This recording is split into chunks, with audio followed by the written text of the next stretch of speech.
প্রশংসা সেই আল্লাহর যিনি এই পৃথিবীতে প্রেরণ করে ছেড়ে দেননি জাতা অবস্থায়।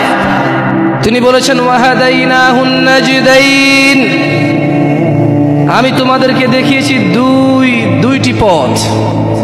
অস্বীকার করতে পারবো আমরা?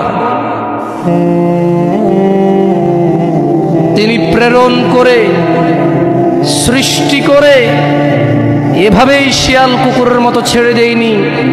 যেভাবে আমরা যুবকরা এখন শিয়াল কুকুরের মতো রাস্তাঘাটে মদ পান করে বেড়াই, নেশাদার দ্রব্য আহরণে ব্যস্ত, অথবা মারামারি হানাহানি, অথবা আল্লাহ দ্রোহী কাজকর্ম, এমন কথা সমাজে তো অন্যায় না, সমাজে তো চলে, কিন্তু আল্লাহ দ্রোহিতা, আল্লাহর বিরোধিতা আল্লাহ জাল্লা ওয়া আলা নিষেধ করেছেন।